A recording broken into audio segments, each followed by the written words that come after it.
Paul's letter to the Romans. Check out the first video where we explored who Paul was, why he wrote this letter, and where we trace the core ideas of chapters 1 through 4. That all humanity is hopelessly trapped in sin and needs to be rescued. That this rescue is not going to happen by people trying to obey the laws of the Torah. Rather, God's righteous character has moved him to rescue the world through Jesus' death and resurrection so that he could create a faith-based multi-ethnic family of Abraham as his people. Now, in the remaining 3 movements of the letter to the Romans, Paul is going to develop these ideas even more. So remember, Paul's exploration of justification by faith, that when people trust Jesus' death and resurrection was for them, they're given a new status, they're right with God, they're placed in a new family, the covenant people of Abraham, and they're given a new future, the hope of a transformed life. Now Paul wants to show how this reality should reshape every part of our existence, because being in this family means being a part of a new humanity that God is creating through Jesus and the Spirit. So Paul goes back to the first human character of the biblical story, Adam. His name means humanity. And Adam, like all humanity after him, has chosen sin and selfishness. And so everyone faces God's judgment because we've become slaves to sin's influence, resulting in death. But then Paul contrasts Adam with Jesus, who he says is the new Adam, a human who lived in faithful obedience to God, shown through his act of sacrificial love. And now Jesus offers his life as a gift to others so that they can be justified before God. And so Jesus stands as the head of a new humanity that is being transformed by this gift, which leads him to chapter 6. Paul reminds these Christians in Rome that choosing to follow Jesus means leaving their old Adam-like humanity and entering into the new Jesus-like humanity. And their baptism was a sacred symbol of that transition. Their old humanity died with Jesus, and their new humanity was raised with him from the dead. So when a person trusts in Jesus, their life becomes joined to his life. What's true of him is now true of them. It's when people accept their identity as Jesus-like humans that they are liberated to become the wholehearted humans who can truly love God and their neighbor. Now, if creating this new humanity was always God's purpose, Paul asks in chapter 7, what then was the point of God giving Israel the law, or in Hebrew, the Torah?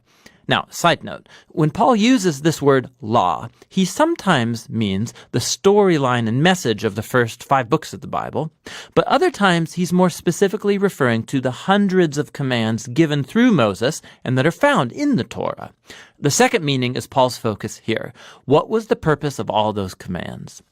Paul says that the commands of the Torah were good. They showed God's will for how Israel was to live.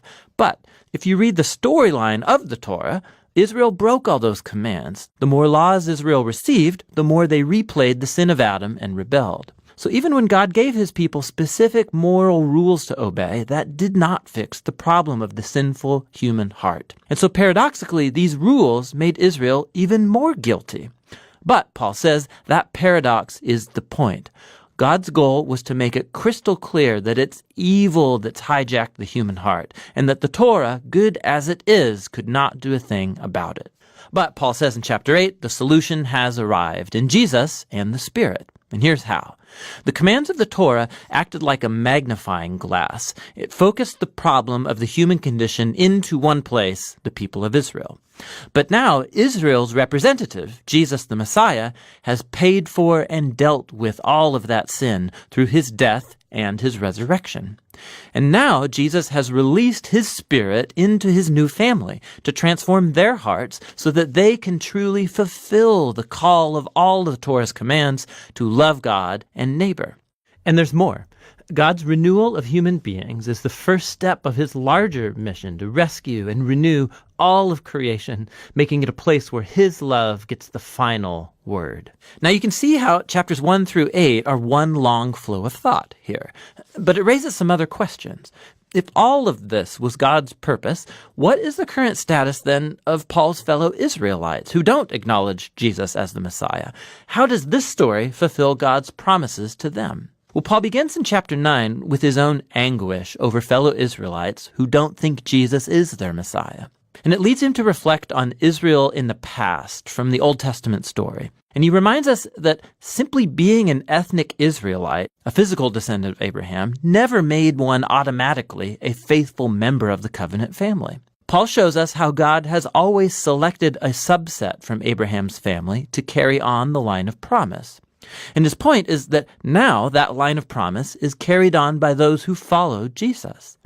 He reminds us that for a long time, people inside and outside Abraham's family have rejected God's will. He reminds us of the story of Israel and the golden calf and of Pharaoh's rebellion. He shows us how God was able to orchestrate events so that people's rejection of him actually accomplished his redemptive purposes. And so in chapter 10, Paul turns his focus to Israel in the present. The reason many Israelites reject Jesus is because they're basing their covenant relationship with God on their performance of the commands in the Torah. And so sadly, they don't recognize what God has done through Jesus to create a new covenant family on the basis of faith. And so Paul asks in chapter 11, what is Israel's future? Has God written off his people? No, he says. There are tons of Jewish people, including himself, who do recognize Jesus as their Messiah, but there are also a lot who don't. But God has been able to use their rejection for his own purposes. It's caused the gospel to spread even quicker and farther into the Gentile world, making the family of Abraham even larger and more multi-ethnic. Paul describes God's covenant family as a big olive tree, and the rejectors of Jesus have been broken off, so to speak, and these Gentiles are like wild branches that have been grafted into the family tree. However, Paul says, one day Jesus will be acknowledged by his own people. He doesn't offer any details about how. Paul simply trusts God's character and promise that he won't give up on his covenant people. Which transitions into the final section of the book, chapters 12 through 16. But remember the big picture. Because of their faith in Jesus, Jews and Gentiles are now together Abraham's family, that new humanity that's being transformed by God's Spirit. And so, this is how God's fulfilling his ancient promises. Therefore, the only reasonable response is for these Jews and non-Jewish Christians to be unified as the church. In chapters 12 to 13, he shows that this unity will come from a commitment to love and forgive each other. Love will look like everybody using their diverse gifts and talents to serve one another in the church. And it will also mean humility and forgiveness. When these different ethnic groups and cultures come together in Jesus, conflict is inevitable, and it can only be overcome through the hard work of forgiveness and reconciliation. This is how they will show the greatest of Christian virtues, love, which fulfills the Torah's greatest commands to love God and love your neighbor as yourself. In chapters 14 and 15, he focuses specifically on the issues that are creating ethnic divisions in the Roman church. These are disputes about the Jewish food laws and the Sabbath. And Paul says these practices don't define who's in or out of Jesus' family. And if people differ over these culturally important but non-essential issues, they need to learn how to respect each other's differences. And it's in this way that love will heal and unify Jesus' family. Paul closes the letter by first commending Phoebe, who's a key leader in the church of Cenchreae. She had the honor of carrying and perhaps even reading this letter aloud to the Roman churches for the first time. Paul then concludes by greeting all the people that he hasn't seen for a long time, and that's the end. Whoa. You can see better now how all the pieces of this letter fit together and show what a profound masterpiece it truly is. That's what the letter to the Romans is all about.